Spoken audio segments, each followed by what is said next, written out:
Hi hello friends, ಎಲ್ಲರಿಗೂ ನಮಸ್ಕಾರ. Welcome back to my channel. ಎಲ್ಲರೂ ಹೇಗಿದ್ದೀರಾ? ಇವತ್ತು ಬಂದು ಫ್ರೈಡೇ, ಸೊ ಪೂಜೆ ಎಲ್ಲ ಮುಗಿಸ್ಕೊಂಡಿದ್ದೀನಿ. ಹಾಗೆ ಇವತ್ತು ಒಂದು ಸ್ಪೆಷಲ್ ಡೇ ಅಂತ ಹೇಳ್ಬೋದು. ಏನಕ್ಕಪ್ಪ ಅಂತ ಹೇಳಿದ್ರೆ, ಇವತ್ತು ಎಲ್ಲಿಗೆ ಹೊರಟಿದ್ದೀನಿ ಅಂದರೆ ಶೋರೂಮ್ಗೆ ಹೋಗ್ತಾ ಇದ್ದೀವಿ. ಶೋರೂಮ್ಗೆ ಅಂದ ತಕ್ಷಣ ಸುಮ್ಮನೆ ಅಂತೂ ಹೋಗೋದಿಲ್ಲ, ಏನಾದರೂ ಪರ್ಚೇಸ್ ಮಾಡೋಕ್ಕೆ ತಾನೇ ಹೋಗ್ತಾ ಇರ್ತೀವಿ.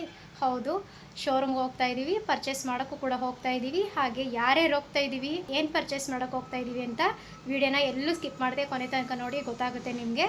ಸೊ ಹಾಗೆ ವಿಡಿಯೋನ ಶುರು ಮಾಡೋಕ್ಕೆ ಮುಂಚೆ ಇನ್ನೂ ನನ್ನ ಚಾನಲ್ನ ಯಾರೆಲ್ಲ ಸಬ್ಸ್ಕ್ರೈಬ್ ಮಾಡದೆ ವಿಡಿಯೋ ನೋಡ್ತಿದ್ದೀರೋ ಪ್ಲೀಸ್ ದಯವಿಟ್ಟು ಸಬ್ಸ್ಕ್ರೈಬ್ ಮಾಡ್ಕೊಂಡು ವಿಡಿಯೋ ನೋಡಿ ಅಂತ ಹೇಳ್ತಾ, ಇವಾಗ ಟಿಫನ್ ಮಾಡಬೇಕು. ಟಿಫನ್ ಮಾಡಿಕೊಂಡು ಹೊರಡಬೇಕು. ಇನ್ನೂ ಸ್ವಲ್ಪ ಕೂದಲೆಲ್ಲ ಒಣಗಿಲ್ಲ, ಸೊ ಹಾಗಾಗಿ ಟವಲ್ ಕಟ್ಕೊಂಡಿದ್ದೀನಿ ಕೂದಲಿಗೆ, ಬೇಗ ಒಣ್ಕೊಳ್ಳಿ ಟಿಫನ್ ಮಾಡೋಷ್ಟರಲ್ಲಿ ಅಂತೇಳಿ. ಯಾವುದೇ ವಿಘ್ನಗಳು ಬರದಂತೆ ಹೋಗೋ ಕೆಲಸ ಒಳ್ಳೇದಾಗಲಿ ಎಲ್ಲನೂ ಅಂತ ಹೇಳ್ಬಿಟ್ಟು ಪೂಜೆ ಎಲ್ಲ ಮಾಡ್ಕೊಂಡಿದ್ದೀನಿ. ಇವಾಗ ಟಿಫನ್ ಮಾಡಬೇಕು. ಟಿಫನ್ಗೆ ಸಿಂಪಲಾಗೇ ಉಪ್ಪಿಟ್ಟು ಮಾಡ್ಕೊಂಡಿದ್ದೀನಿ, ತಿನ್ನಬೇಕು. ಉಪ್ಪಿಟ್ಟು ಅಂತ ಹೇಳಿದ್ರೆ ಅಷ್ಟೊಂದು ಇಷ್ಟ ಆಗಲ್ಲ, ಬಿಸಿ ಬಿಸಿ ತಿಂದರೆ ಸ್ವಲ್ಪ ತಿನ್ಬೋದು, ಚೆನ್ನಾಗಿರುತ್ತೆ. ತಣ್ಣಗಾದ್ಮೇಲೆ ಅಂತೂ ತಿನ್ನೋದಕ್ಕೆ ಆಗೋದೇ ಇಲ್ಲ. ಅದ್ರ ಜೊತೆ ಒಂದು ಲೋಟ ಟೀನೋ ಕಾಫಿನೋ ಬಿಸಿ ಬಿಸಿ ಕುಡಿತಾ ತಿಂದರೆ ಚೆನ್ನಾಗಿರುತ್ತೆ. ಇನ್ನು ಸ್ವಲ್ಪ ಹಸಿ ಬಟಾಣಿ ಇತ್ತು, ಅದನ್ನು ಹಾಕ್ಬಿಟ್ಟು ಸಿಂಪಲಾಗೇ ಉಪ್ಪಿಟ್ಟು ಮಾಡ್ಕೊಂಡಿದ್ದೀನಿ. ಬೇಗ ಹೋಗ್ಬೇಕಲ್ಲ, ಟೈಮ್ ಆಗಿಬಿಡುತ್ತೆ ಬೇರೆ ಎಲ್ಲ ಮಾಡ್ತಾ ಕೂತ್ಕೊಂಡ್ರೆ ಅಂತ. ಹಾಗೆ ಮಧ್ಯಾಹ್ನಕ್ಕೆ ಅಂತ ಏನೂ ಅಡುಗೆನ ಮಾಡಿರಲಿಲ್ಲ. ಬೆಳಗ್ಗೆ ಟಿಫನ್ ಮಾಡಿ ಹೋಗ್ತೀನಲ್ಲ ಅಂತ ಹೇಳ್ಬಿಟ್ಟು ಹುಡುಗರಿಗೂ ಕೂಡ ಉಪ್ಪಿಟ್ಟನ್ನೇ ಮಾಡಿ ಹಾಕ್ತಾಯಿದ್ದೀನಿ. ಇದಕ್ಕೆ ಯಾವುದೇ ರೀತಿ ತರಕಾರಿನ ಬಳಸಿಲ್ಲ, ಸಿಂಪಲಾಗೇ ಬಟಾಣಿನ ಬಳಸಿ ಮಾಡ್ಕೊಂಡಿದ್ದೆ.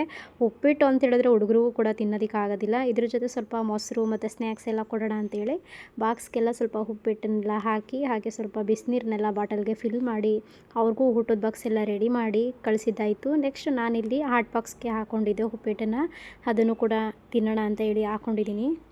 ನಮ್ಮ ಕಡೆ ಎಲ್ಲ ಇದನ್ನು ಕಾಂಕ್ರೀಟ್ ಅಂತ ಕರಿತೀವಿ, ನಿಮ್ಮ ಕಡೆ ಎಲ್ಲ ಏನಂತಾರೆ ಇದಕ್ಕೆ ಕಮೆಂಟ್ ಮಾಡಿ ತಿಳಿಸಿ. ಹಾಗೆ ಉಪ್ಪಿಟ್ಟಿಗೆ ಒಂದು ಲೋಟ ಬಿಸಿ ಬಿಸಿ ಕಾಫಿನೋ ಟೀನೋ ಜೊತೆಗಿದ್ಬಿಟ್ರಂತೂ ಚೆನ್ನಾಗಿರುತ್ತೆ. ಅದು ಒಳ್ಳೆ ಬೆಸ್ಟ್ ಕಾಂಬಿನೇಷನ್ ಅಂತ ಹೇಳ್ಬೋದು, ಉಪ್ಪಿಟ್ಟು ಜೊತೆಗೆ ಟೀ ಕಾಫಿ. ಇನ್ನು ನಾನು ಹೋಗೋದು ಹುಡುಗರಿಗೆ ಗೊತ್ತಿರಲಿಲ್ಲ, ಆದರೂ ಹೋಗೋ ಟೈಮಲ್ಲಿ ಹೇಗಿದ್ರು ಸಂಜೆ ಬೇಗ ಬಂದಿರ್ತಾರಲ್ಲ, ಗೊತ್ತಾಗುತ್ತೆ ಹೇಳ್ತಾರೆ ಅಂತ ಹೇಳಿ ಹೀಗೀಗೆ ಹೋಗ್ತಾ ಇದ್ದೀನಿ ಅಂತ ಮುಂಚೆನೇ ಹೇಳಿದ್ದೆ. ಏನಕ್ಕೆ ಅಂತ ಏನೂ ಸರಿಯಾಗಿ ನಾನು ಕ್ಲಿಯರಾಗಿ ಹೇಳಿರಲಿಲ್ಲ.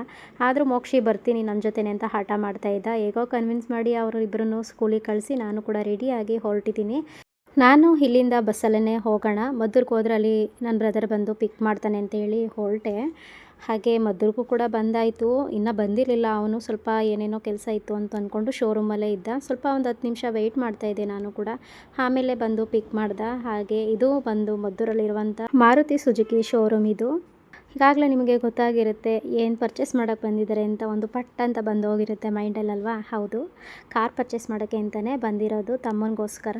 ಹೇಗಿದ್ದರೂ ಸ್ವಲ್ಪ ಅವನಿಗೆ ಮುಂದೆ ಫ್ಯೂಚರಲ್ಲಿ ಯೂಸ್ ಆಗುತ್ತೆ ಅಂತ ಹೇಳಿ ಪರ್ಚೇಸ್ ಮಾಡ್ತಾಯಿದ್ದೀವಿ. ಆಲ್ರೆಡಿ ಇದನ್ನೆಲ್ಲ ಬಂದು ಅದು ಏನೇನು ಪ್ರೊಸೀಜರ್ ಇರುತ್ತೆ ಎಲ್ಲನೂ ಕೂಡ ಅವನು ರೆಡಿ ಮಾಡ್ಕೊಂಡಿದ್ದ.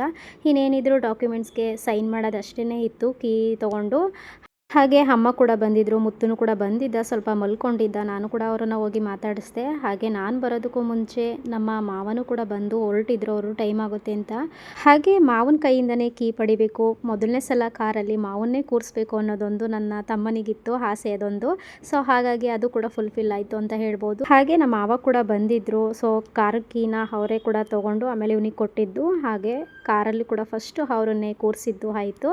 ಆ ಫೋಟೋಗಳನ್ನೆಲ್ಲ ನಾನು ವಿಡಿಯೋ ಕೊನೆಯಲ್ಲಿ ಆ್ಯಡ್ ಮಾಡ್ತೀನಿ. ಮತ್ತು ಆ ರೀತಿ ಒಂದು ಸ್ಥಾನ ಪಡ್ಕೊಂಡಿದ್ದಾರೆ ನಮ್ಮ ಮಾವ ಅಂತ ಹೇಳ್ಬೋದು. ಏಕೆಂದರೆ ನಾವು ಹುಟ್ಟಿ ಬೆಳೆದಿರೋದೆಲ್ಲ ನಾನು ಮುಂಚಿನ ವಿಡಿಯೋಗಳಲ್ಲೂ ಕೂಡ ಹೇಳಿದ್ದೀನಿ, ಅವರೇ ನಮ್ಮನ್ನು ಸಾಕಿ ಬೆಳೆಸಿರುವಂಥದ್ದು. ಅವರು ಕೂಡ ನಮಗೆ ಅಪ್ಪನ ಸ್ಥಾನನ ಕೊಟ್ಟಿರುವಂಥದ್ದು. ಆ ಸ್ಥಾನ ಯಾವಾಗಲೂ ಮುಂದೆ ಹೀಗೆ ಇರುತ್ತೆ. ಹಾಗೆ ನಮ್ಮ ಏಳಿಗೆನ ಬಯಸೋರವರು, ಏನೇ ಆದ್ರೂ ಫಸ್ಟು ಖುಷಿನ ಸೆಲೆಬ್ರೇಟ್ ಮಾಡೋರು ಅವರು ಅಂತ ಹೇಳ್ಬೋದು ನಮ್ಮ ಲೈಫಲ್ಲಿ. ಏನಪ್ಪ ಇವತ್ತು ಸರ್ಪ್ರೈಸ್ ಅಂತ ಹೇಳಿದ್ರೆ, ಬ್ರದರು ಹೊಸ ಕಾರ್ ತೊಗೋತಾ ಇದ್ದಾನೆ, ಪರ್ಚೇಸ್ ಮಾಡ್ತಾ ಇದ್ದಾನೆ, ಅದಕ್ಕೋಸ್ಕರ ನಾನು ಬಂದಿರೋದು. ಅವನು ಬಂದು ಏನೇನು ಪ್ರೊಸೀಜರ್ ಇದೆ ಎಲ್ಲನೂ ಕೂಡ ಮಾಡಿ. ಕಾರ್ ಬಂದು ನನ್ನ ಪಕ್ಕದಲ್ಲೇ ಏನಿದೆ ಅದೇ ಕಾರು ಚಾಯ್ಸ್ ಮಾಡಿರೋದು. ಸೊ ಮುಂಚೆಯಿಂದನೂ ಒಂದು ಇತ್ತು, ಶೋರೂಮಿಂದನೇ ತೊಗೋಬೇಕು ಅನ್ನೋದೊಂದು, ಅದು ಆಸೆನೂ ಕೂಡ ಈಡೇರಿತು ಅಂತ ಹೇಳ್ಬೋದು. ಮೊದಲೆಲ್ಲ ಸ್ವಲ್ಪ ಸೆಕೆಂಡ್ ಹ್ಯಾಂಡ್ಲೆಲ್ಲ ತೊಗೊಂಡಿದ್ದ ಕಾರನ್ನು, ಹಾಗೆ ಸ್ವಲ್ಪ ಓಲಾ ಉಬರೆಲ್ಲ ಮಾಡ್ತಾಯಿದ್ದ ಮುಂಚೆ ಎಲ್ಲ ಬೆಂಗಳೂರಲ್ಲೇ. ಈಗ ಸ್ವಲ್ಪ ಮನೆ ಕೆಲಸಗಳು ಸ್ಟಾರ್ಟ್ ಆದಮೇಲೆ ಊರಲ್ಲೇ ಇದ್ದಾನೆ. ಇದೊಂದು ಮಿಡಲ್ ಕ್ಲಾಸ್ ಅವ್ರಿಗೆ ಒಂದು ಆಸೆ ಇರುತ್ತೆ, ಏನಾದರೂ ಮಾಡಲೇಬೇಕು ನಮ್ಮ ದುಡ್ಡಲ್ಲಿ, ನಮ್ಮದೇ ಆದಂಥ ಒಂದು ಸ್ವಂತವಾದದ್ದು ಅಂತ. ಹಾಗಾಗಿ ಇವನು ಫ್ಯೂಚರಲ್ಲಿ ಎಲ್ಲ ಕೂಡ ಒಳ್ಳೆಯದಾಗಲಿ ಅಂತ ನನಗಂತೂ ತುಂಬಾ ಖುಷಿ ಆಗ್ತಾಯಿದೆ ಇದನ್ನೆಲ್ಲ ನೋಡಿ. ಹಂತವಾಗೇ ನನ್ನ ಜೊತೆಲಿ ಹುಟ್ಟಿರೋರು ಅಂದರೆ ಯಾರೇ ಆಗಿರ್ಬೋದು, ಜೊತೆಲಿ ಹುಟ್ಟಿರೋರು ಹಂತವಾಗೇ ಬೆಳೆದ್ರೇ ಅದಕ್ಕಿಂತ ಬೇರೆ ಇನ್ನೇನು ಬೇಡ ಜೀವನದಲ್ಲಿ ಅಂತ ಅನಿಸುತ್ತೆ. ಈ ರೀತಿ ಈ ಥರ ಮೂಮೆಂಟ್ಸ್ ಏನಿದೆ ತುಂಬಾ ಒಂದು ರೀತಿ ಸ್ಪೆಷಲ್ ಅಂತ ಹೇಳ್ಬೋದು. ಅದು ಆ ಸ್ಥಾನದಲ್ಲಿ ಇರ್ತಾರಲ್ಲ, ತುಂಬಾ ಸ್ಟ್ರಗಲ್ ಮಾಡಿ ಈ ಥರ ಒಂದು ಆಸೆನ ಫುಲ್ಫಿಲ್ ಮಾಡ್ಕೊಳಕ್ಕೆ ಹೋಗ್ತಾರಲ್ಲ, ಅಂಥವ್ರಿಗೇ ಗೊತ್ತಿರುತ್ತೆ ಅದು ಹ್ಯಾಪಿ ಮೂಮೆಂಟ್ಸ್ ಎಷ್ಟು ಇರುತ್ತೆ, ಅದನ್ನ ಎಷ್ಟು ಸೆಲೆಬ್ರೇಟ್ ಮಾಡ್ಬೋದು ಅನ್ನೋದು.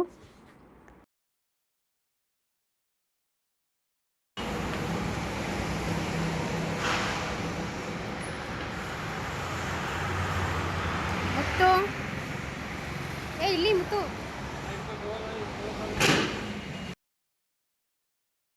If you're reading this now, odds are I've already left town. A few cities in between the new skyline where I'm looking down. A few empties on the floor and a note on the door of your house. And this silence reminds me of what's left behind me for now. There's a broken down car parked outside the barn up the road, and a weather vane hanging all crooked from the rain and the snow. I'm a half mile past where we ran out of gas years ago, so I'm taking my time and I'm gonna drive by it once more. But you'll see there's a new life waiting, and I just don't want this ಏ ಮುತ್ತು, feeling to go. If you're reading this now, please remember Muthu. good times we had. Don't forget about the ಮಲಗಿದೆ ಎದ್ದಿರೋದಲ್ವ ನೀನು? tried, ಹಾಂ, cried, and we ಸಪ್ಪೆ. laughed. There's a good chance our paths will eventually meet up somehow. Just know I had good reason to go. If you're reading this now,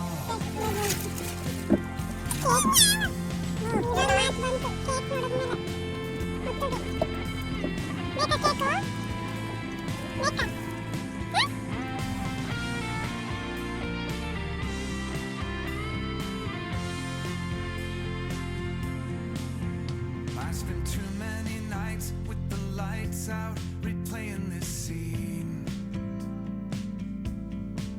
where we share the same space, the same beautiful place in my dreams.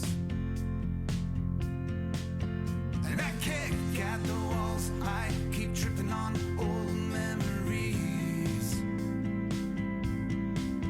and I try to sing along to the song on this old record machine, but I can't get the words to come out right.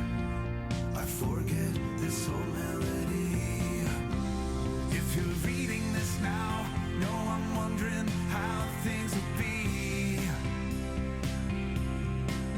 if I bump into you or the thing. ಇನ್ನು ಸ್ವಲ್ಪ car ಪೂಜೆ ಮಾಡಿಸೋಣ, ಮೊದಲನೇ ಸಲ ತೊಗೊಂಡಿದ್ದೀವಿ. ಹಾಗೆ ಟೆಂಪಲ್ಗೆ ಹೋಗಿ ಪೂಜೆ ಮಾಡಿಸೋಣ, ಎಲ್ಲ ಒಳ್ಳೆಯದಾಗಲಿ ಅಂತ ಹೇಳಿ ದೇವಸ್ಥಾನಕ್ಕೆ ಬಂದಿದ್ದೀವಿ. ಇದು ಬಂದು ಮದ್ದೂರಲ್ಲೇ ಇರುವಂಥ ದೇವಸ್ಥಾನ, ಹೊಳೆ ಆಂಜನೇಯ ದೇವಸ್ಥಾನ ಅಂತ ಹೇಳಿ.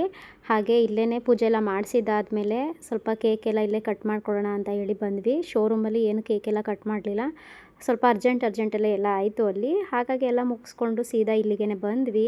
ನೋಡಿದ್ರೆ ನಮ್ಮ ಅದೃಷ್ಟಕ್ಕೆ ಇಲ್ಲಿ 500 ಇರಲಿಲ್ಲ. ಸೊ ಅವರು 2:30ಗೆ ನಾವು ಬರೋ ಜಸ್ಟ್ ಮಿಸ್ ಹೊರಟೋಗಿದ್ರು ಮನೆಗೆ. ಕೇಳಿದ್ವಿ ಅವ್ರನ್ನ, 4:30 ಆಗುತ್ತೆ ಅಂತೇನೋ ಹೇಳಿದ್ರು. ತುಂಬಾ ಲೇಟ್ ಆಗಿಬಿಡುತ್ತೆ ಹಾಗಾದರೆ ಅಂತ ಹೇಳಿ ಯೋಚನೆ ಮಾಡ್ತಾ ಇದ್ವಿ. ಹಾಂದವೇ ಹಾಗೆ ಬರಬೇಕಾದ್ರೆ ಸ್ವಲ್ಪ ಪೂಜೆ ಮಾಡಿಸ್ಕೊಳ್ಳೋದಕ್ಕೆ ಅಂತ ಹೇಳಿ ಹೂವು, ಹಣ್ಣುಗಳು ಮತ್ತು ಹಾರ ಎಲ್ಲ ಕೂಡ ತೊಗೊಂಡು ಬಂದ್ವಿ. ನೋಡಿದ್ರೆ ಪೂಜಾರಿನೇ ಇರಲಿಲ್ಲ. ಏನು ಮಾಡೋದಪ್ಪ ಅಂತ ಹೇಳಿ ಹಾಗೆ ಸುಮ್ಮನೆ ಯೋಚನೆ ಮಾಡಿಕೊಂಡು ಸುತ್ತಾಡ್ತಾ ಇದ್ವಿ. ಬರ್ತಾರೇನೋ ಅಂತ ನೋಡೋಣ ಇನ್ನೊಂದು ಸ್ವಲ್ಪ ಹೊತ್ತು ಅಂತ ಹೇಳಿ. ಹಾಯ್ ಹಾಯ್ ಹೇಳು. ಇನ್ನು ನನ್ನ ತಮ್ಮಗೆ ಸ್ವಲ್ಪ ವಿಚಾರಿಸ್ತಾ ಇದ್ದ ಅವ್ರನ್ನ ಅಲ್ಲಿ ಅಕ್ಕಪಕ್ಕ ಕೆಲಸ ಮಾಡ್ತಾ ಇರ್ತಾರಲ್ಲ ದೇವಸ್ಥಾನದೊಳಗಡೆ, ಅವರನ್ನು ಕೇಳ್ತಾ ಇದ್ದ. ಅವರು ಜಸ್ಟ್ ಇವಾಗ ಹೋದ್ರು, ಇನ್ನು 4:30ನೇ ಆಗೋದು ಬರೋದು, ಲೇಟ್ ಆಗುತ್ತೆ ಅಂತ ಹೇಳಿದ್ರು.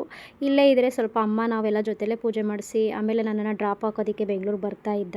ಇಲ್ಲ ನಾವು ಹೋಗ್ತಾ ಆನ್ ದ ವೇ ಮಾಡಿಸೋಣ ಪೂಜೆನ ಅಂದರೆ ಅಮ್ಮ ನಮ್ಮ ಜೊತೆ ಇರಲ್ಲ ಅನ್ನೋದೊಂದು ಬೇಜಾರಿತ್ತು. ಹಾಗಾಗಿ ಇನ್ಯಾವ ಟೆಂಪಲ್ಗೆ ಹೋಗೋದು ಅಂತ ಯೋಚನೆ ಮಾಡ್ತಾ ಇದ್ವಿ. ಇನ್ನು ದೇವಸ್ಥಾನ ಕೂಡ ತುಂಬಾ ಫುಲ್ಲು ಎಲ್ಲ ಬಾಗಿಲೇ ಹಾಕ್ಬಿಟ್ಟಿದ್ರು. ಹಾಗೆ ಅಲ್ಲೇ ಸ್ವಲ್ಪ ಮಂಗಳಾರತಿ ತೊಗೊಂಡು ಸ್ವಲ್ಪ ಎಲ್ಲ ಕೈಯೆಲ್ಲ ಮುಕ್ಕೊಂಡು ಹೊರಟ್ವಿ. ಇನ್ನು ನಮ್ಮ ಅಮ್ಮನಿಗಂತೂ ಫುಲ್ ಖುಷಿ, ಮಗ ಕಾರ್ ತೊಗೊಂಡಿದ್ದಾನೆ ಅಂತ ಹೇಳಿ. ಹಾಗೆ ಮಾತಾಡ್ತಾ ಇದ್ದ, ಮತ್ತು ಅವ್ರಿವ್ರಿಗೆಲ್ಲ ಫೋನ್ ಮಾಡ್ತಾಯಿದ್ದ ಫ್ರೆಂಡ್ಗಳಿಗೆ ಯಾವ ದೇವಸ್ಥಾನ ಓಪನ್ ಇರುತ್ತೆ ಅಂದರೆ ಮಧ್ಯಾಹ್ನ ಟೈಮ್ ಹೋಗಿದ್ರಿಂದ ಸ್ವಲ್ಪ ಐನೂರು ಇರೋದು ಕಷ್ಟ ದೇವಸ್ಥಾನದಲ್ಲಿ. ಹಾಗಾಗಿ ಎಲ್ಲರನ್ನೂ ಗೊತ್ತಿರೋ ಕಡೆ ವಿಚಾರಿಸ್ತಾ ಇದ್ದ. ಕೊನೆಗೂ ಫೈನಲಿ ಎಲ್ಲಿ ಮಾಡಿಸೋ ಥರ ಆಯಿತು ನೋಡಿ ನೀವೇನೆ ಪೂಜೆ ಅಂತೇಳಿ ಈಗ ಹೊರಟ್ರಂತೆ. 4:15 ತನಕ ವೆಯ್ಟ್ ಮಾಡಬೇಕು ಅವ್ರು ಬರೋ ತನಕ. ನೋಡ್ಬೇಕು ಎಲ್ಲಿ ಅಂತ ಇವಾಗ ಪೂಜೆ ಮಾಡಿಸೋ ಡೌಟಿನ.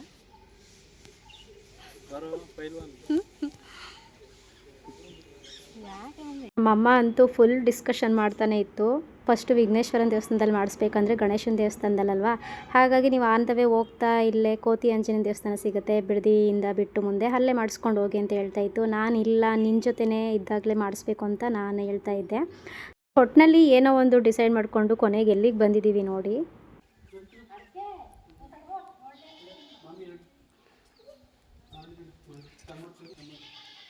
ಸೊ ಮದ್ದೂರಲ್ಲಿ ಪೂಜಾರಿ ಬರೋದು ಲೇಟ್ ಆಯಿತು, 4:15 ಅಂದ್ಕೊಂಡ್ವಿ. ಹಾಗಾಗಿ ನಮ್ಮೂರ ಪಕ್ಕದಲ್ಲಿರುವಂಥ ಮುತ್ತರಾಯನ ದೇವಸ್ಥಾನಕ್ಕೆ ಬಂದಿದ್ದೀವಿ. ಇಲ್ಲೇ ಪೂಜೆ ಮಾಡಿಸ್ಬಿಡೋಣ ಫಸ್ಟು ಅಂತೇಳಿ ಇವಾಗ ಮಾಡಿಸ್ಬಿಟ್ಟು ಹೊರಡ್ಬೇಕು ನಾನು ಕೂಡ.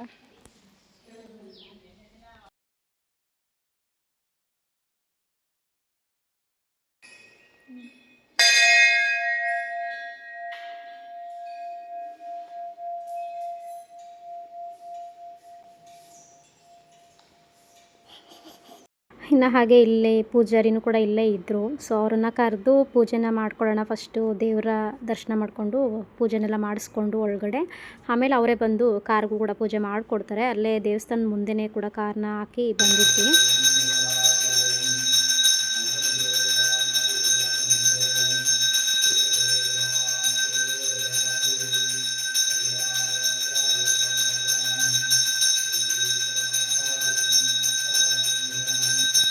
ಹಾಗೆ ನಾವು ಏನು ತಂದಿದ್ವಿ ಪೂಜೆ ಸಾಮಾನೆಲ್ಲ ಕೊಟ್ಟು ಪೂಜೆ ಮಾಡಿಸ್ಕೊಂಡ್ವಿ. ಹಾಗೆ ಕಾರ್ಗೆ ಹಾಕೊಳ್ಳೋದಕ್ಕೆ ಹಾರನೂ ಕೂಡ ತಂದಿದ್ವಲ್ಲ, ಹಾರ ಮತ್ತು ಹೊಸ ಕೀ ಮತ್ತು ನಿಂಬೆಹಣ್ಣನ್ನೆಲ್ಲ ದೇವ್ರ ಮುಂದೆ ಇಟ್ಟು ಪೂಜೆನೆಲ್ಲ ಮಾಡಿದರು. ಅದನ್ನೆಲ್ಲ ನಮ್ಮ ಕೈಗೆ ಪೂಜೆ ಎಲ್ಲ ಆಗಿದ್ಮೇಲೆ ಕೊಟ್ಟರು. ಅದನ್ನೆಲ್ಲ ನೀವು ರೆಡಿ ಮಾಡ್ತಾಯಿರಿ, ಕಾರ್ಗೆ ಹಾರನೆಲ್ಲ ಹಾಕಿ ಅಷ್ಟರಲ್ಲಿ ನಾನು ಬರ್ತೀನಿ ಪೂಜೆ ಸಾಮಾನೆಲ್ಲ ತೊಗೊಂಡು ಅಂತ ಹೇಳಿದ್ರು. ಸೊ ನಾವು ಕೂಡ ಎಲ್ಲರೂ ಈಚೆ ಎಲ್ಲ ದರ್ಶನ ಎಲ್ಲ ಮಾಡಿಕೊಂಡು ಕಾರ್ ಹತ್ರ ಹೋಗ್ತಾ ಇದ್ದೀವಿ.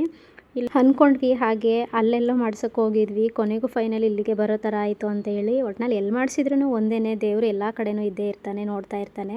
ಹಾಗೆ ಇಲ್ಲಿ ಕೂಡ ವಿಘ್ನೇಶ್ವರನ ದೇವಸ್ಥಾನ ಇದೆ, ಅಂದರೆ ಗಣೇಶನ ದೇವಸ್ಥಾನವೂ ಇಲ್ಲೇ ಇದೆಯಲ್ಲ, ಹಾಗಾಗಿ ಇಲ್ಲೇ ಮಾಡಿಸೋಣ ಒಳ್ಳೆಯದಾಗಲಿ ಎಲ್ಲ ಅಂತೇಳಿ ರೆಡಿ ಮಾಡ್ಕೋತಾ ಇದ್ದೀವಿ. I think we all thought that we did the right thing, but it didn't turn out that way.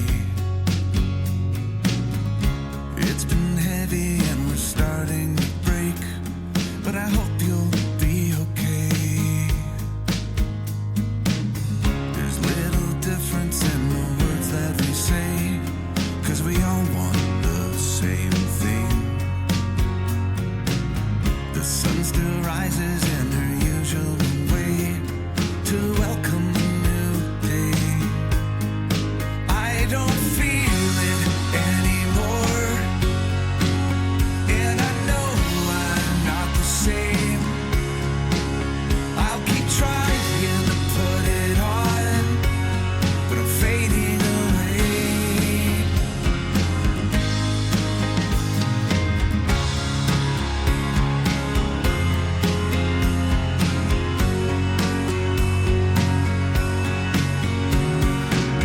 I'm staring out into a whole new space where I know I should feel safe.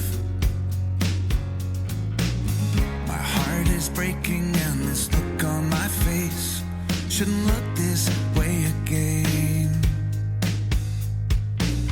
So much confusion in this theater of pain with the roles we all play. I'm standing up and I don't care what it takes. I don't care what they say.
ಮತ್ತು ಪೂಜೆ ಕೂಡ ಚೆನ್ನಾಗಿ ಮಾಡಿಕೊಟ್ರು ಇಲ್ಲಿನ ಐನವರು.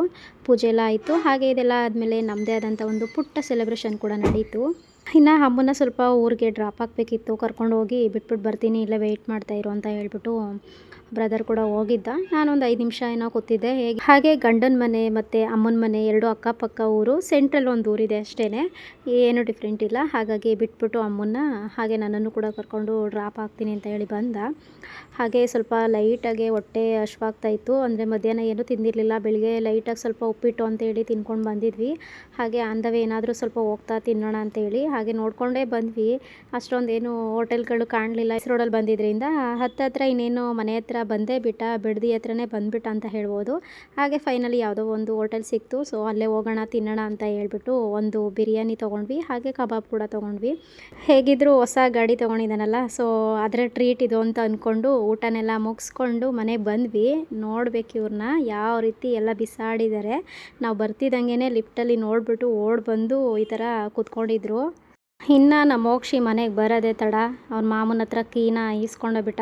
Key ಅಂದರೆ ಅದು ಏನು ಇಷ್ಟನೋ ಗೊತ್ತಿಲ್ಲ, ಯಾವ ಗಾಡಿ ಕೀ ಸಿಕ್ಕಿದ್ರು ಬಿಡೋದಿಲ್ಲ, ಈಸ್ಕೊಂಡ್ಬಿಡ್ತಾನೆ. Welcome back guys. ಇವಾಗ ತಾನೇ ಬಂದಿದ್ದೀವಿ. ಹಾಗೆ ಸ್ವಲ್ಪ ಫ್ರೆಶ್ ಅಪ್ ಆಗಬೇಕು, ಸ್ವಲ್ಪ ಮುಖನೆಲ್ಲ ತೊಳಿಬೇಕು. ಇವಾಗ ಅಲ್ಲಿಂದ ಬಂದ್ವಲ್ಲ, ಸ್ವಲ್ಪ ಧೂಳು ಅದು ಇದು ಒಂಥರ ಅನಿಸ್ತಾ ಇದೆ. ಹಾಗೆ ಲೈಟಾಗಿ ಸ್ವಲ್ಪ ತಲೆನೂ ಕೂಡ ನೋವು ಬಂದಿದೆ. ಸ್ವಲ್ಪ ಖುಷಿಗೆ ಅರ್ಧ ತಲೆನೋವು ಬಂತು ಅಂತ ಇವತ್ತು ಅವನೇ ಕೂಡ ನನ್ನ ತಮ್ಮನೇ ಬಂದು ಡ್ರಾಪ್ ಹಾಕೊಟ್ಬಿಟ್ಟು ಅವನು ಕೂಡ ಹೋಗ್ತೀನಿ ಅಂತ ಹೇಳಿ ಸರಿ ಅಂತ ಹೇಳ್ಬಿಟ್ಟು ನಾನು ಬ್ಲಾಗ್ನ ಎಂಡ್ ಮಾಡೋಣ ಅಂತ ಹೇಳಿ ಬಂದಿದ್ದೀನಿ. ಇದೇ ಇವತ್ತಿನ ಸರ್ಪ್ರೈಸ್ ಅಂತ ಹೇಳ್ಬೋದು. ತುಂಬ ಒಂದು ರೀತಿ ಇವತ್ತು ಖುಷಿ ಆಗ್ತಾ ಇದೆ. ಹಾಗೆ ಎಲ್ಲರಿಗೂ ಕೂಡ ಅವ್ರದ್ದೇ ಆದಂಥ ಒಂದು ಆಸೆ ಇದ್ದೇ ಇರುತ್ತೆ. ಏನಾದರೂ ತಮ್ಮದೇ ಆದಂಥ ಒಂದು ಖರೀದಿ ಮಾಡಬೇಕು, ವಾಹನ ಆಗಿರ್ಬೋದು, ಏನಾದರೂ ಸಣ್ಣ ಪುಟ್ಟದನ್ನ ತಮ್ಮದೇ ಆದಂಥ ಸ್ವಂತ ದುಡ್ಡಲ್ಲಿ ಖರೀದಿ ಮಾಡಬೇಕು ಅನ್ನೋದು ತುಂಬಾ ಸ್ಟ್ರಗಲ್ ಮಾಡ್ತಾ ಇದ್ದ ತುಂಬ ದಿನಗಳಿಂದ ನನ್ನ ತಮ್ಮ ಅಂತ ಹೇಳ್ಬೋದು. ಹಾಗಾಗಿ ಅವನ ಕನಸು ಇವತ್ತು ಈಡೇರಿತು ಅಂತಲೂ ಹೇಳ್ತಾ, ಹಾಗೆ ಅವನ ಫ್ಯೂಚರ್ಗೂ ಕೂಡ ಇನ್ಮೇಲೆ ಎಲ್ಲ ರೀತಿಯಿಂದನೂ ಒಳ್ಳೇದೇ ಆಗಲಿ ನಾನು ಕೂಡ ಹಾರೈಸ್ತಾ ಇದ್ದೀನಿ. ಓಕೆ ಫ್ರೆಂಡ್ಸ್, ಇನ್ನು ಇದೇ ಖುಷಿಲಿ ವಿಡಿಯೋನ ಎಂಡ್ ಮಾಡೋಣ ಅಂತೇಳಿ ಅಂದ್ಕೊಂಡಿದ್ದೀನಿ. ಹಾಗೆ ಇನ್ನು ಯಾರೆಲ್ಲ ನನ್ನ ಚಾನಲ್ನ ಸಬ್ಸ್ಕ್ರೈಬ್ ಮಾಡದೆ ವಿಡಿಯೋ ನೋಡ್ತಿದ್ದೀರೋ ಪ್ಲೀಸ್ ದಯವಿಟ್ಟು ಸಬ್ಸ್ಕ್ರೈಬ್ ಮಾಡ್ತಾ ವಿಡಿಯೋ ನೋಡಿ. ಹಾಗೆ ಇನ್ನೂ ಹೆಚ್ಚೆಚ್ಚು ನನಗೆ ಸಪೋರ್ಟ್ ಮಾಡಿ ಅಂತ ಹೇಳ್ತಾ ಮತ್ತೆ ಸಿಗ್ತೀನಿ. ಅಲ್ಲಿವರೆಗೂ ನಮಸ್ಕಾರ. Thanks for watching. Take care.